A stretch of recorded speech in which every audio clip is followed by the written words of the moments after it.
y'all, it's Belle. Welcome back to my channel.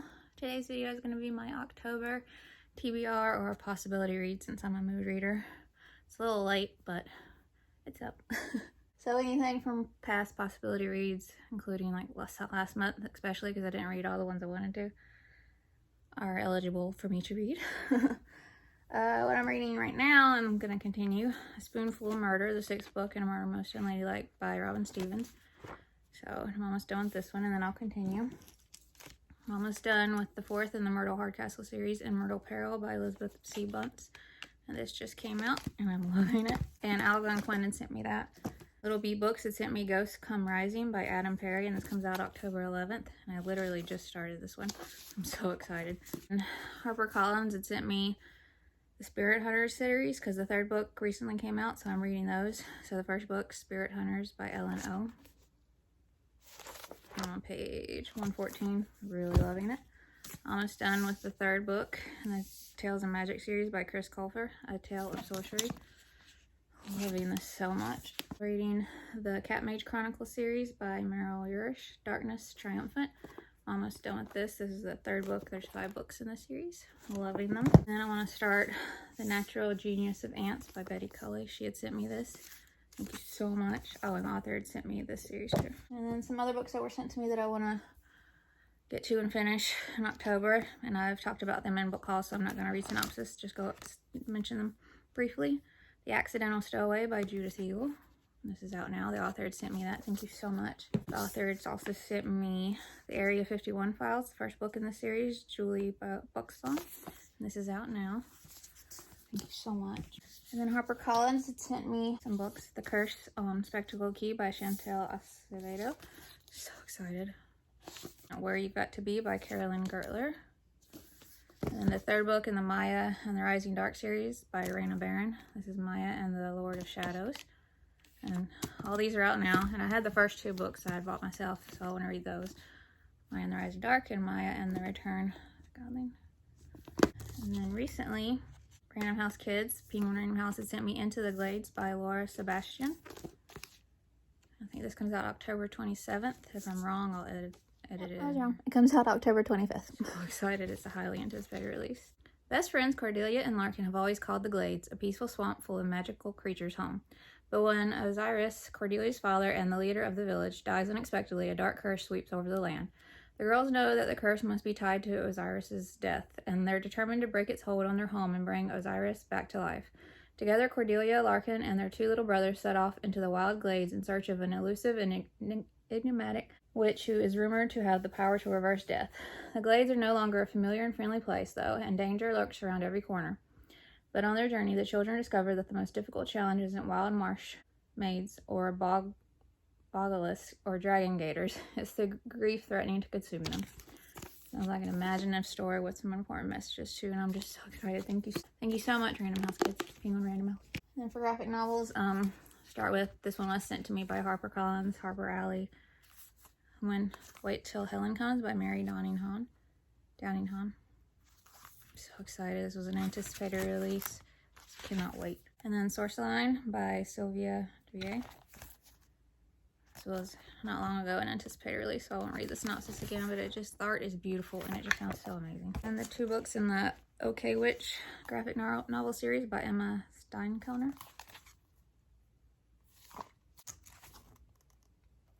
Magic is harder than it looks. 13-year-old Moth Hush loves all things witchy, but she's about to discover that witches aren't just the stuff of movies, books, and spooky stories. When some bullies try to ruin her Halloween, something really strange happens.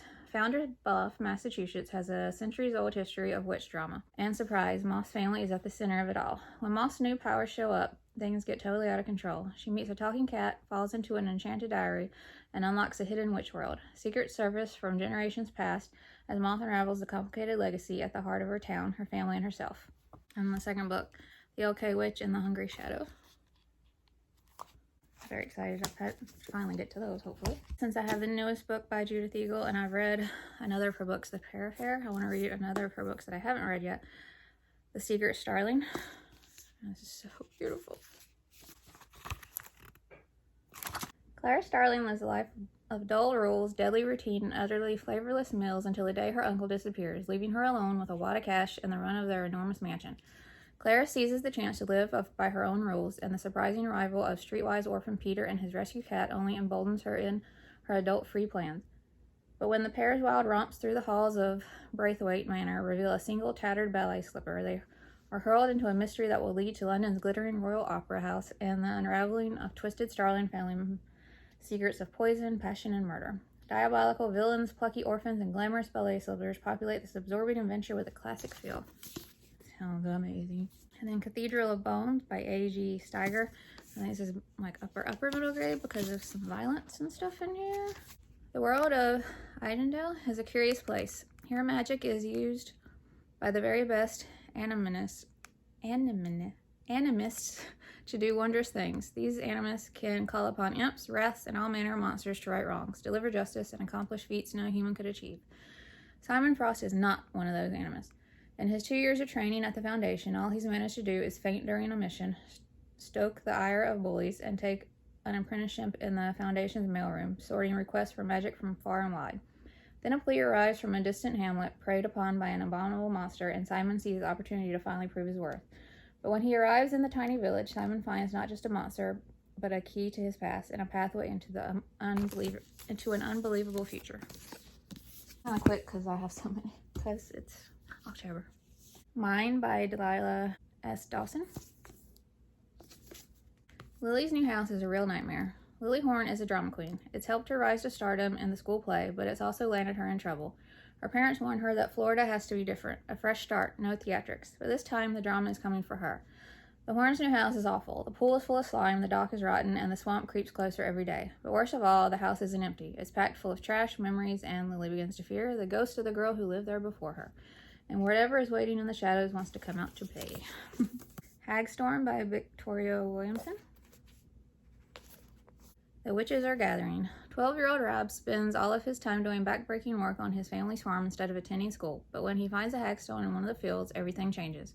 Looking through a circular hole, he sees witches gathering in a coming storm, and they've all set their sights on his family. Can Rob save his sisters from the clutches of the witches' coven before their Halloween ceremony in the old kirk? It says Hagstorm is based on the life of Robert Burns and one of his most famous and best-loved poems, Tam O'Shanter. The Door by the Staircase by Catherine Marsh. So beautiful. 12-year-old Mary Hayes can't stand her orphanage for another night. But when an attempted escape through the stovepipe doesn't go as well as she'd hoped, Mary fears she's stuck in the Buffalo Asylum for young ladies forever. The very next day, a mysterious woman named Madame Z appears at the orphanage requesting to adopt Mary, and the matron's all too happy to get the girl off her hands. Soon Mary is fed a hearty meal, dressed in a clean new nightgown, and shown to a soft bed with blankets piled high. She can hardly believe she isn't dreaming. But when Mary begins to explore the strange nearby town with the help of her new friend Jacob, she learns a terrifying secret about Madame Z's true identity. If Mary's not careful, her new home might just turn into a nightmare. Sounds so good. Dustin Grimm by Chuck Wendig. Rival siblings running a funeral home for monsters. What could go wrong? 13-year-old Molly doesn't know how she got the short end of the stick, being raised by her neglected father, while Dustin, the older brother she's never met, got their mother and the keys to the family estate. But now the siblings are both orphaned. Molly's come home for her inheritance, and if Dustin won't welcome her into the family business, then she'll be happy to take half in cash. There's just one problem. The family business is a mortuary for monsters, and Molly's not sure how to deal with mysterious doors, talking wolves, a rogue devourer of magic, and a secret cemetery. It's going to take all of Dustin's stuffy supernatural knowledge and Molly's most heroic cosplay, plus a little help from non-human friends, for the siblings to save the day. If only they can get along for 5 minutes. Sounds so unique. And Sydney Mackenzie Knocks 'em Dead by Cindy Halligan. Cindy Mackenzie is an aspiring filmmaker and less than popular California girl. So when her parents drop the biggest bombshell ever, they have inherited a cemetery called Lay to Rest, which means a move to boring Delaware. Sydney is not happy. And to make matters worse, their new house is actually right on the cemetery grounds, and it isn't exactly California chic. But after settling in, Sydney discovers that the creepy old house might have more history than she once thought, and someone or something is encouraging her to delve deeper into a decades-old mystery that dates back to the Underground Railroad. Will Sydney's filmmaking skills and the help of some new friends be enough for her to solve the mystery of her new home? A Reluctant Witch's Guide to Magic by Siobhan Plaza. I'm not going to read the synopsis of this one. It was in a most anticipated release video not too long ago, but I am so excited. The Hungry Ghost by Miguel Flores. Witches have been banned from Eret for years, which is why Millie has tried to ignore the tingling light that appears in her palm anytime she conjures up a wish. She has too many responsibilities as the oldest girl at St. George's Home for Wayward Girls to get caught up in magics. Sweet, quirky Scylla, though, has always longed for that power, even if it could be dangerous for her. Millie has always kept an eye out for her, but then, in a case of mistaken identity, Scylla is kidnapped by an angry, exiled witch who believes she's the one with magics, not Millie. Desperate to bring Scylla back to St. George's, Millie sets out to find her with a sarcastic young wind stuck in the form of a cat as her companion. Along the way, they meet an independent young broomstick and a gentle giant and a whole world Millie has never seen before. As she searches high and low for Scylla, one thing becomes clear. She'll have to face the stirrings of forbidden magics inside herself in order to rescue the friend who has become more like a sister. Hedgewich by Skye and Mckenna.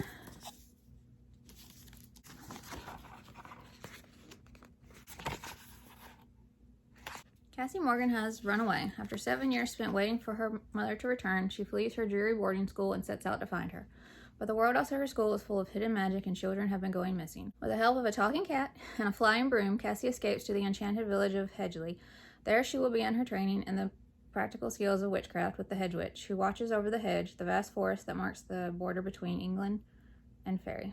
I cannot wait to read that. The Sinister Sweetness of Splendid Academy by Nikki Loftus. Stickers I need to get off of it. When Lorelei's old school mysteriously burns down, a new one appears practically overnight. Splendid Academy. Golden bowls of candy in every desk, mouth-watering cafeteria meals served by waiters, optional homework, and 2 recess periods a day. This place is every kid's dream. But Lorelei and her new friend Andrew begin to suspect that their teacher, the hypnotic Miss Morrigan, is not who she seems. The mountains of syrupy pancakes and heaps of marzipan leave a sickening taste in their mouths as they uncover a sinister mystery at the heart of their classroom. But Lorelei and Andrew soon discover chills their bones and might even pick them clean. That sounds so cool. The Accidental Afterlife of Thomas Marsden.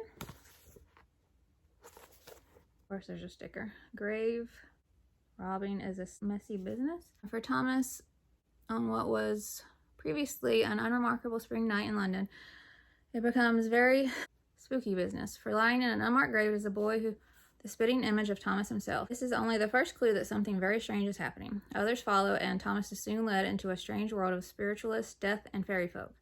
Fairy folk with whom Thomas' life is bizarrely linked. Fairy folk who need his help. Desperate for answers, Thomas is about to discover magic, ritual, and the uncanny truth that sometimes the things that make a boy ordinary are what make him extraordinary. Hushabye by Jody Lee Mott. Like most kids with younger siblings, Lucy loves her sister, Antonia, but is also too frequently annoyed with her as well. The two spend most of their time together since their mom works so much, but without friends, Lucy can't help but feel lonely anyway. She tries to ignore the bullying and teasing at school about her family being poor. It's always best to keep her head down and do nothing. When the sisters find an old muddy doll head in the river, Antonia claims it as her newest treasure. At night, Lucy hears her talking to Hushabye. And does she hear the doll talking back? Soon, Hushabye seems to be protecting Antonia by making bad things happen to others, and it isn't long before Lucy asks for its help against her tormentors too. Slowly, Hushabye's influence forms a wedge between the sisters, and Antonia's dependence on it becomes frightening. The doll appears to have a mind of its own, and soon it will have Antonia's to control as well. Can Lucy solve the mystery of the Hushabye to stop its sinister plans before they come to pass? That just sounds so good. A doll is creepy. A doll's head just by itself. Oh, no. Sneaks by Catherine Egan. When Ben Harp sees his teacher's watch crawling across the hallway, he thinks he must be dreaming. But no, he's just seen his first sneak, an interdimensional mischief maker that can borrow the form of any ordinary object. He figured this school year would be bad. His best friend moved away, the class bully is circling, and he's stuck doing a group project with 2 similarly friendless girls, Charlotte and Akemi. Still, he wasn't expecting aliens, and he certainly wasn't expecting that the woman he and Charlotte and Akemi are assigned to interview for their living social history project would be a sneak expert. Of course, my leg's asleep.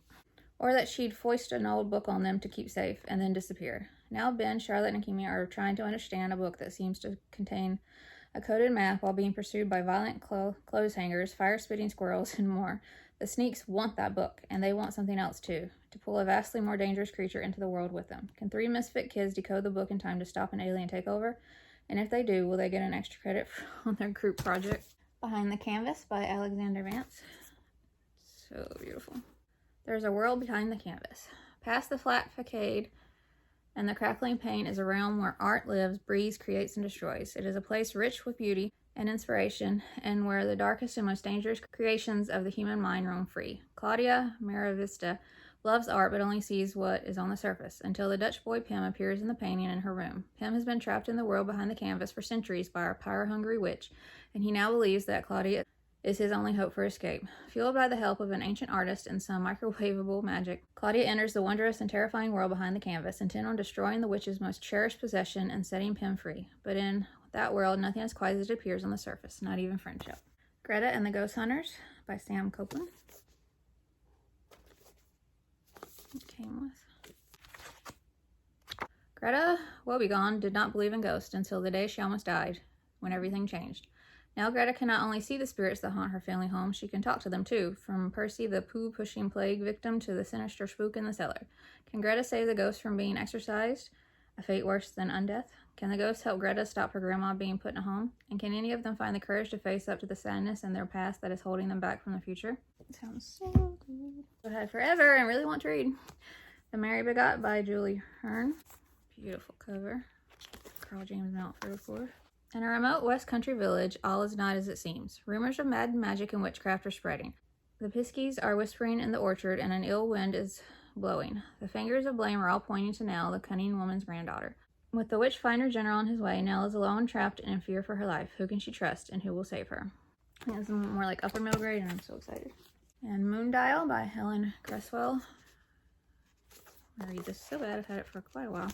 Minty is the kind of girl who notices things. Pockets of cold air on a stairway, cries on the wind, ghosts. On nighttime expeditions from the house where she is staying, Minty stumbles upon a moondial which takes her back in time. There she finds Tom, a sickly kitchen boy, and Sarah, a girl whose family thinks she has the mark of the devil. Will Minty find her way home, or will she be stuck in the past forever? A few by the same author. This one, Polly Hogan, How I Saved the World in a Week. Rule number 1, always be prepared. Billy has only ever known one thing, the rules of survival. He can make a fire, build a shelter, and forage for food with his eyes closed. What he doesn't know is why his mom insists he learn skills that he'll never need to use. But when a mysterious virus breaks out that turns people gray, the world changes forever. As Billy flees the city in search of safety, all his skills are put to the test, and this time the consequences are real. And then the day no one woke up, which I talked about recently, so I won't go through that again, but these just sounds so great. And then 2 by Katie Towell, Charlie and the Grandmothers. Charlie and George Ott have been sent to visit their grandmother, Pearl, and this troubles Charlie for 3 reasons. The first is that he's an exceptionally nervous 12-year-old boy, and he worries about everything. The second is that the other children in his neighborhood who pay visits to their grandmothers never seem to return. And the third is that Charlie and Georgie don't have any grandmothers. Upon their arrival, all of Charlie's concerns are confirmed, as grandmother Pearl quickly reveals herself to be something much more gruesome than even Charlie's most outlandish fears could have predicted. He and Georgie are thrust into a creepy underworld created from stolen nightmares, where monsters disguised as grandmothers serve an ancient evil queen by holding children captive as they slowly drain each one of their memories and dreams. But something is different about Charlie. His worrisome nature, so often a burden, gives him an edge in this frightening world. Will he be able to harness his newfound power to defeat the queen and save his sister? And then Scary Children and the Carousel of Sorrow. Adelaide Foss, Maggie Borland, and Beatrice Alford stick out like sore thumbs at Widowsbury's Madame Gertrude School for Girls. They are known by their classmates as Scary Children. Unfairly targeted because of their peculiarities, Adelaide has an uncanny resemblance to a werewolf, Maggie is abnormally strong, and Beatrice claims to be able to see ghosts. She's also an atrocious speller. The girls spend a good deal of time isolated in the school's inhospitable library and detention. But when townspeople mysteriously begin to disappear, the girls must join together and put their unusual talents to work. Aided by the inventions of Stephen Weller, son of the cook at the neighboring Rudyard School for Boys, they're determined to find out who's behind the abductions. Will they be able to save Widowsbury from a 12-year-old curse? And then 3 by Cherise Cotter. I think she wrote The Dollhouse, a ghost story. And I loved it, and I have 3 of her older books that I really want to read. The Painting. Annie and her mother don't see eye to eye. Her mother is all about facts and order. Annie loves art and daydreaming. When Annie finds a painting of a lonely lighthouse, she is immediately drawn to it, and her mother wishes it would stay banished in the attic. Then Annie's mother slips into a coma following a car accident, and strange things begin to happen. Annie finds herself falling into the painting, where she meets Claire, a girl her own age living at the lighthouse. Claire's mother, Maisie, is the artist behind the painting, and she and Claire have a difficult relationship. Annie feels a deep, mysterious connection to Claire, but feels powerless to help as Claire and Maisie's battles grow more and more bitter. Desperately worried about her own mother, Annie struggles to understand what is happening. Who is Claire? Why can Annie travel through the painting? And what does it all have to do with her silent mother lying cold and still in a hospital room? And then the swallow. Two old houses stand side by side overlooking a cemetery. In one house is Polly, and the other is Rose. They couldn't be more different. Polly has a large, noisy family, while Rose is often left alone by her busy parents. Polly has a wild imagination and speaks before she thinks. Rose brews and says little. Polly's greatest desire is to see a ghost, while Rose just wishes she could stop seeing them. Both girls spend their days feeling lonely and invisible until they discover their attic hideaways share a wall. Despite their differences, the two become friends. But is there more to Rose than meets the eye? Why does no one ever talk to her? And why does she look so ghostly? When the girls find a tombstone with Rose's name on it and encounter an angry spirit in her house who seems intent on hurting Polly, they set out to unravel the mystery. In the Ghost Road. Ruth is heading to Newfoundland to stay with family she's never met instead of spending the summer traveling with her dad. Ruth's cousin Ruby is also staying for the summer, and the two discover they have a lot in common. They both lost their moms when they were 2 years old. They're the same age, and they even like the same food. When they find ominous information on some tombstones in the local cemetery, Ruth and Ruby start investigating their family's past and discover a curse. Twin girls are born in every generation, and they die young, leaving their children without mothers, just like Ruth and Ruby. What's more, one of the twins always has the sight and see the ghost road that leads to the mysterious lost settlement of Slipper's Cove. What happened there? What does it have to do with their family? And who is the ghostly presence that keeps visiting Ruth late at night? The answers lie somewhere along the ghost road, if they can only find it. Sounds incredible. And some series, or start to series, or duologies. The second book just came out, and there's two books right now. Once We Were Witches by Sarah Driver. 13 years ago, magic was banished and the witches were destroyed. Now the magic is returning, but so is the hunt. Sister Spell and Egg grow up in Mistress Moldhill's school for wicked girls with no idea who they really are, until the day the message arrives telling them to run. The message leads them to a funeral parlor, a mysterious portal, and a secret. And when Egg is in danger, Spell must accept the truth. Could she really be a witch? In the second book, Twice We Make Magic. And The Dreadful Tale of Prosper Redding by Alexandra Bracken. Prosper is the only unsuccessful Redney in the old and storied family history. That is, until he discovers the demon living inside him. Turns out Prosper's great something grandfather made, then broke, a contract with a malefactor, a demon who exchanges fortune for eternal servitude. And weirdly enough, 800-year-old Alistar isn't exactly for the forgiving type. The friend has reawakened with one purpose: to destroy the family whose success he ensured and who then betrayed him. With only days to break the curse and banished Alistar back to the demon realm, Prosper is playing an unwilling host to the fiend, who delights in tormenting him with nasty insults and constant attempts to trick him into a contract. Yeah, Prosper will take his afterlife without a sight of external servitude, thanks. Little does Prosper know that the malefactor's control over his body grows stronger with each passing night, and there's a lot Alistar isn't telling his dim-witted but admittedly strong-willed human host. And the second book is The Last Life of Prince Alistar. And then Pickle Witch and Jack by Clara Barker.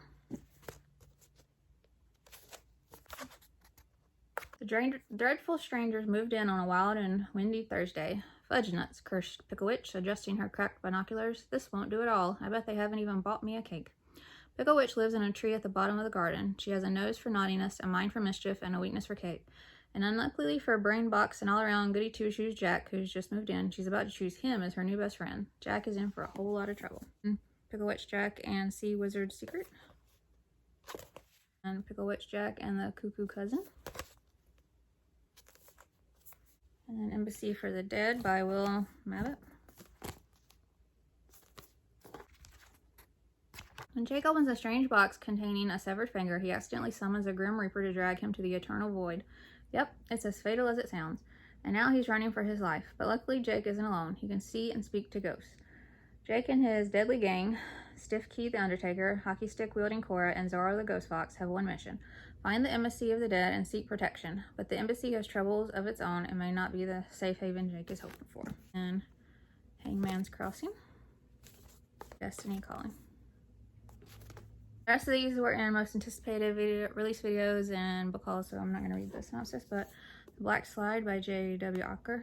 I really enjoyed The Smash Man of Dread End, so can't wait to read that. Grounded for All Eternity by Darcy Marks. So excited. Ravenfall by Kaylin Josephson.